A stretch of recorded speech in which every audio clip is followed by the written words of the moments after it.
आज national news centre की शुरुआत एक सुलगती हुई ब्रेकिंग न्यूज से, जिसका असर आने वाले दिनों में पूरे देश के राजनीतिक और सामाजिक हालात पर पड़ेगा, जिसका सीधा संबंध सरकारी नौकरियों से जुड़ा है। आज न्यूज 24 एक ऐसा खुलासा करने जा रहा है जिससे देश की 27% आबादी का हित सीधे सीधे जुड़ा हुआ है। एक ऐसा खुलासा जो यूपी और बिहार की राजनीति के साथ साथ पूरे देश की राजनीति से जुड़ा है। मोदी सरकार का ऐसा आदेश जिससे संसद से लेकर सड़क तक हंगामा होना तय है। आपको बताएंगे कैसे एक फैसले से आईएएस की परीक्षा में सेलेक्ट हुए लड़कों पर बेरोजगार होने का खतरा मंडरा रहा है। कैसे आईएएस बने लड़के और लड़कियां दर दर की ठोकरें खा रहे हैं।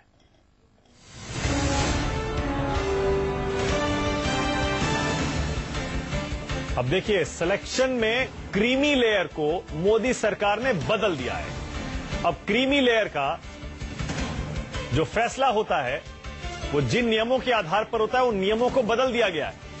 यानी कि आईएएस में जो नए छात्र चुने गए हैं, जिनका सिलेक्शन ओबीसी कैटेगरी से हो चुका है, उनका नाम लिस्ट से हटा दिया गया है। 2015 में 314 छात्र आईएएस के चुने गए थे ओबीसी कैटेगरी से, और क्रीमी लेयर पर सरकार ने जो नियम बदले हैं, अब वो बेरोजगार हो गए हैं। देश की सबसे प्रतिष्ठित नौकरी आईएएस में सेलेक्ट होने के बाद कोई अजमेर की दरगाह पर दुआएं मांग रहा है, तो कोई पिछड़ा वर्ग आयोग में अर्जी लगा रहा है, ओबीसी कैटेगरी आयोग में अर्जी लगा रहा है। ओबीसी कैटेगरी में सेलेक्ट हुए कुछ छात्रों का भविष्य अधर में लटक गया है। सबसे अचरज की बात तो ये कि कुछ ओबीसी कैटेगरी के छात्र ऐसे भी हैं जो मोदी सरकार के फैसले से बेरोजगार हो जाएंगे। हम आपको बताएं कि हुआ क्या है, उससे पहले ये बताते हैं कि पूरा मामला क्या है। 2015 की यूपीएससी से होने वाली सिविल सर्विसेज की परीक्षा में कुल 1078 परीक्षार्थी सफल घोषित हुए, जिसमें 314 ओबीसी कैटेगरी के छात्र भी सफल थे।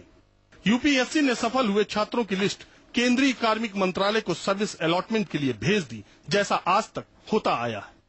आईएएस की परीक्षा में सफल हुए ओबीसी कैटेगरी के छात्रों के घर मिठाइयां बटी, ढोल नगाड़े बजे कि उनके बेटे को लाल बत्ती गाड़ी, बंगला, नौकर सब मिलेगा। उनकी ये खुशियां कुछ ही दिनों तक रहीं और काफूर हो गईं जब डीओपीटी मंत्रालय का ये लेटर उन छात्रों को मिला और डीओपीटी ने अपने वेबसाइट से उन छात्रों के नाम हटा दिए। डीओपीटी यानी department of personal and training की वेबसाइट पर जब सर्विस अलॉटमेंट हुआ तो बहुत से ओबीसी छात्रों का नाम लिस्ट से गायब हो गया। जैसे मैं आपको दिखाता हूँ, 345 नंबर की जो मेरिट लिस्ट में जिसका नाम था 345 मेरिट लिस्ट के बच्चे को यहाँ पे सर्विस अलॉट की गई है, वो आईआरएस अलॉट हुई है। 300 इसके बाद 346 नंबर का जो इसमें उम्मीदवार है जो पिछड़े वर्ग से आता था, जिसको क्रीमी लेयर की वजह से बाहर कर दिया गया, उसका मेरिट लिस्ट में नाम कतई नहीं है। तो अब आपको लग रहा होगा कि जिन ओबीसी कैटेगरी के छात्रों को यूपीएससी ने सफल घोषित किया, उनका नाम कैसे गायब हो गया। दरअसल मोदी सरकार ने इस बार नई शुरुआत करते हुए ओबीसी कैटेगरी में क्रीमी लेयर की परिभाषा बदल दी है। मोदी सरकार के नए नियम के मुताबिक अब 6 लाख रुपए से ज्यादा सालाना वेतन पाने वाले लोगों को क्रीमी लेयर में रख दिया गया है और उनको आरक्षण का लाभ देने से मना कर दिया। इसकी वजह से बैंक, पब्लिक सेक्टर अंडरटेकिंग, विश्वविद्यालय के शिक्षक या कर्मचारियों के बच्चे, अलग अलग राज्यों और केंद्र सरकार के इलेक्ट्रिसिटी बोर्ड के कर्मचारियों के बच्चों को भी बाहर कर दिया गया। जबकि इससे पहले क्रीमी लेयर में सिर्फ संवैधानिक पदों पर बैठे लोगों, सीधे क्लास 1 की नौकरी में नियुक्त अधिकारी या क्लास 2 के माता और पिता दोनों हो, ऐसे बच्चों को क्रीमी लेयर माना जाता था, या ऐसे लोग जिनकी आय वेतन और कृषि आय को छोड़कर 6 लाख रुपए से ज्यादा हो। मतलब ये कि अब तक सैलरी के आधार पर क्रीमी लेयर तय नहीं होता था। न्यूज 24 के पास ऐसे छात्रों की पूरी लिस्ट है जिनके माता या पिता की सैलरी सालाना 6 लाख रुपए से अधिक है और मोदी सरकार ने उनको आरक्षण देने से मना कर दिया है। मेरे पिता LIC में नौकरी करते हैं, इसलिए मुझे आरक्षण से बाहर कर दिया गया। मैं IRS होता, नए नियम के चलते मैं बेरोजगार हो गया। Makes me a general candidate. So they are discriminating non-government employees with government employees. मेरे साथ ओबीसी कैटेगरी के वो छात्र जिनको क्रीमी लेयर की वजह से डीओपीटी ने बाहर कर दिया, इसमें कुछ छात्र ऐसे हैं जो ओबीसी कैटेगरी में सेलेक्ट हुए थे, लेकिन नया नियम अगर लागू हुआ तो ये बेरोजगार हो जाएंगे। चूंकि सरकारी मामला है, इतनी प्रतिष्ठित सेवा का मामला है, इसलिए ये सारे छात्र सामने नहीं आना चाहते, अपनी पहचान नहीं बताना चाहते। दो तरफा दिक्कत इनके साथ है, एक तो नौकरी जाने का खतरा है, दूसरा अपना ये दर्द कैमरे के सामने बयां भी नहीं कर सकते। इसी तरह राजेंद्र चौधरी एनटीपीसी में क्लर्क भर्ती हुए थे। 20 साल से ज्यादा नौकरी करने के बाद उनका प्रमोशन होते होते सैलरी 55,000 रुपए पहुंची है, लेकिन उनके बेटे को नए नियम के हिसाब से आरक्षण का लाभ देने से मना कर दिया गया। 2 कमरे के छोटे से फ्लैट में रहने वाले राजेंद्र चौधरी को सदमा लग गया कि कैसे उनके बेटे को क्रीमी लेयर के आधार पर आरक्षण देने से मना कर दिया गया। नहीं, बेटा मेहनत किया। हाँ, मेहनत का लास्ट मोमेंट में शुरू से ही मांगते तो अलग बात था। ये तो जस्ट वेबसाइट पर डाले, उसके पहले सब मांगे वो लोग, डिटेल्स हमने फर्निश किया। वो जो डॉक्यूमेंट मांगे हमने फर्निश किया। अब उस डॉक्यूमेंट को वो एक्सेप्ट नहीं कर रहे हैं, तब उन लोग की बात है। जिन लोगों को सैलरी के आधार पर आरक्षण देने से मना कर दिया, ऐसे लोगों की पूरी लिस्ट न्यूज 24 के पास मौजूद है और इनकी संख्या 33 से ज्यादा है। जब इन छात्रों पर मुसीबत का पहाड़ टूटा तो उन्होंने पिछड़ा वर्ग आयोग में गुहार लगाई। बिना देर किए पिछड़ा वर्ग आयोग ने केंद्र सरकार के कार्मिक मंत्रालय और सामाजिक मंत्रालय को चिट्ठी लिखी। न्यूज 24 के पास वो चिट्ठी भी मौजूद है, जिसमें आयोग ने कहा है कि अगर इसको ठीक नहीं किया गया तो परिणाम भयंकर होंगे। जो रूल्स ओबीसी और गवर्नमेंट ऑफ इंडिया का है, उसके मुताबिक हमने डायरेक्शन जो है, हमने सरकार के पास एडवाइस भी भेजी और डायरेक्शन भेजा, उनको भी कॉपी दिया हमने डीओपीडी को कि जो एग्जिस्टेंस रूल्स हैं उनको आप फॉलो कीजिए। अभी तक उन्होंने कोई रिप्लाई दी नहीं है। तो अब सवाल उठता है कि क्या मोदी सरकार ने पिछड़े वर्ग में क्रीमी लेयर नए सिरे से तय करने का फैसला कर लिया है? क्या अब बैंक, सार्वजनिक क्षेत्र के उपक्रम और विश्वविद्यालयों के कर्मचारियों को, बच्चों को आरक्षण के दायरे से बाहर कर दिया जाएगा?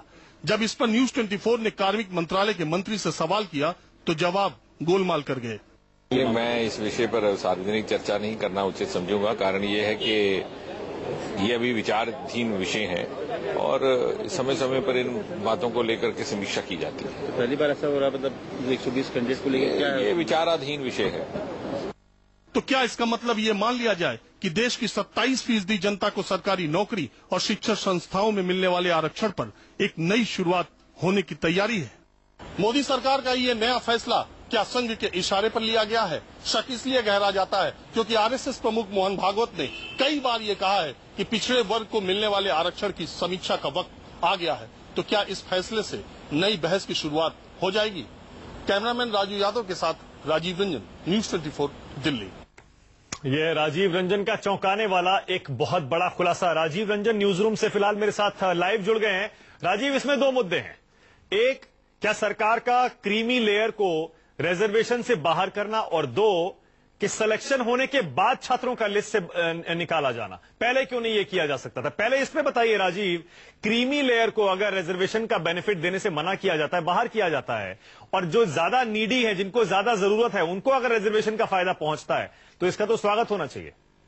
देखिए, बिल्कुल स्वागत होना चाहिए, लेकिन अभी तक जो नियम है, अभी तक जो शिक्षण संस्थाओं में और सरकारी नौकरियों में आरक्षण दिया जाता है, उसमें सीधे सीधे लिखा गया है कि 6 लाख रुपए ऐसी इनकम जो सैलरी और एग्रीकल्चर इनकम से ज्यादा हो, मतलब आप किराया पाते हो, आपके शेयर हो, आपके बॉन्ड हो, तब आपको क्रीमी लेयर की श्रेणी में रखा जाएगा। अभी तक ये नियम है। तो इस बार अगर आईएएस की परीक्षा में डीओपीटी ने ये नियम चेंज किया है, और खास करके बात तब ज्यादा बड़ी हो जाती है जब यूपीएससी ने इन सारे छात्रों का जो सर्टिफिकेट है उसको वेरीफाई करके अपनी रिकमेंडेशन दे दी, रिजल्ट निकल गया, उसके बाद डीओपीटी ने ये फैसला लिया, और इसके लिए वो छात्र लगातार डीओपीटी जा रहे हैं। आज भी 4 छात्र ऐसे गए थे डीओपीटी में, और वो जानना चाह रहे हैं कि ये ऐसा क्यों हुआ, इस साल कैसे हुआ, लेकिन उनको जवाब अभी तक नहीं मिल रहा है। और सबसे बड़ी बात यह है कि कई उसमें ऐसे पिछड़े वर्ग के छात्र हैं जो अब बेरोजगार हो जाएंगे, जिन्होंने अपनी निजी नौकरियां छोड़ दी रिजल्ट आने के बाद, तमाम खुशियां मनाई, उनको उनके रिश्तेदार, उनके दोस्त, उनके पड़ोसी ये समझ रहे हैं इन्होंने फ्रॉड किया,